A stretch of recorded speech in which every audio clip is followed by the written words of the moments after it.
Hello, we are curling assistant for visually impaired people. My name is Sina, and my other teammate, we got Tareq, we got Moath, and we got Abdul, and we would love to share our project with everyone.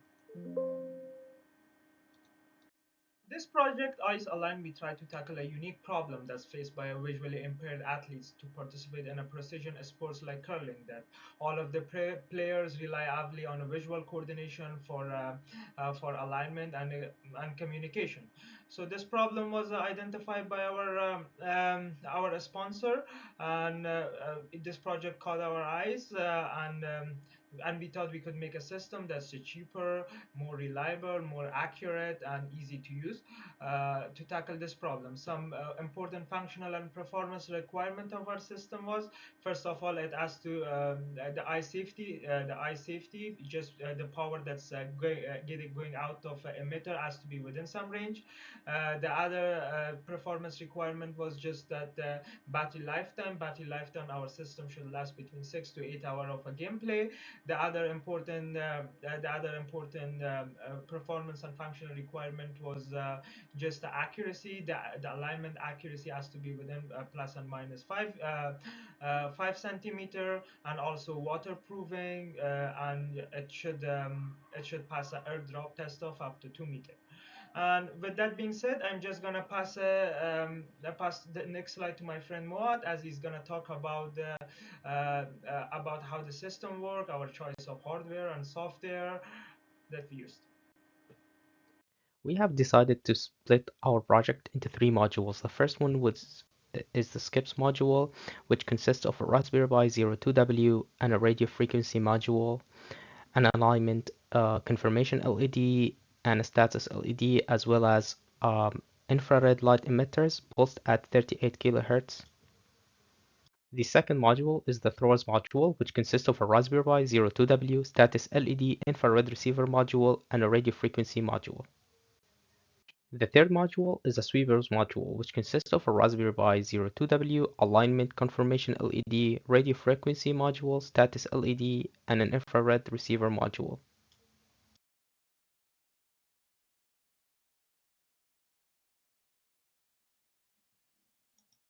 Here we are going to see what the demo of our system is going to look like. So on the right we have the thrower, who is partially visually impaired, and on the left we have the skip. So the skips module has a blue light, and this blue light turns on when the IR receiver on the thrower is able to receive the beam from the IR emitter from the skip. And as the video plays, you'll see that initially the light keeps blinking as the skip is trying to align himself with the thrower, and once he's aligned and he's able to keep it steady, the blue light will constantly be on. So that's the first step. The skip aligns himself with the thrower and the blue light turns steady, which means he's completely aligned. And then what we'll notice is that the sweeper comes in, and the sweeper, as soon as he comes in, he blocks the IR beam of the skip from reaching the thrower. So this blue light will turn off, and his module also has an IR receiver, which will turn on when it receives the IR beam. So in the middle, you'll notice him coming in, this blue light turning off, and the red light on his module turning on. Then the partially visually impaired thrower is going to try and aim for the red light that he sees on the sweeper's module, and since all three of them are aligned in a straight line, when he's aiming for the sweeper, by extension he's aiming for the skip. So let's play the video and see how that goes. So yeah, you see the blue light becomes constantly on, which means it's aligned, and then we see the sweeper coming in, and then there's a red light on sweeper turning on, and then the thrower will aim for that red light. Yeah.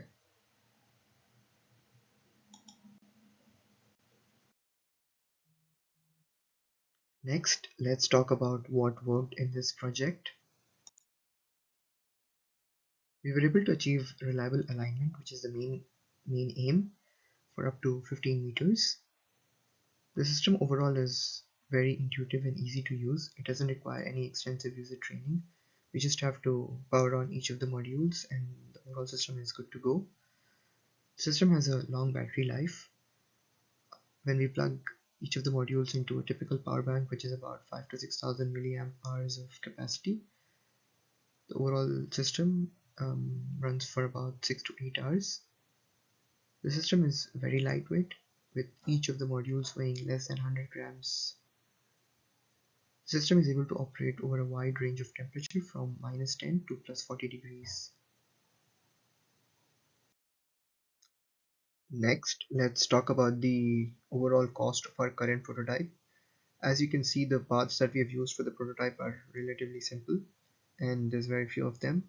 So the first one is the infrared emitter, and then we have the infrared sensor, and then we have the Raspberry Pis, which are the microcomputers we have used for this project, and then we have the 10F microcontroller, and then we have the buzzers, and we have the radio frequency transceiver modules.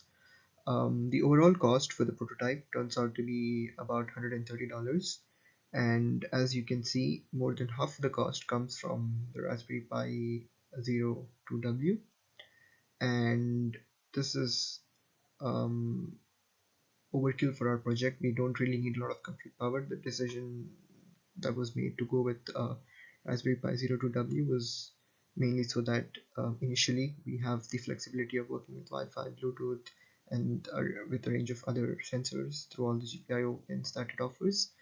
However, the design that we have finalized upon doesn't require much compute, so the Raspberry Pi 02W can be replaced by a significantly cheaper microcontroller, and that will help save us cost as well as extend the battery life of the overall system.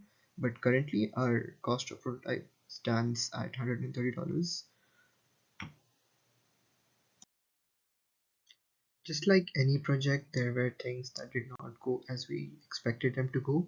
So let's talk about what did not work. Initially, we set out to achieve alignment over a distance of 50 meters, which is the typical length of a curling rink. However, we were powering the IR emitters from the Raspberry Pi 02W, and hence we were limited in terms of the current that we could provide to the emitters, which we were able to only provide about 50 milliamps of current, and our emitters were rated for 100 milliamps pulsed at 20 milliseconds. So due to the current limitations, we weren't able to get the IR beam to be detected over distances of about 15 meters. So that was one issue, that the IR beam range was limited due to current. However, this problem can be solved by using an independent power supply. There were also issues with RF communication. The RF module we were using was very sensitive to power, and the whole circuit was set up on a breadboard.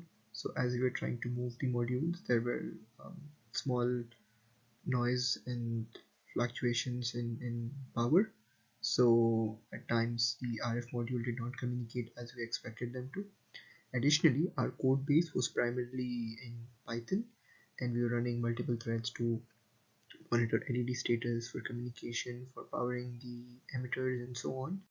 And since Python uses virtual threading and not real threading, not three independent threads running all at once, we faced issues with synchronizing communication across the three different modules.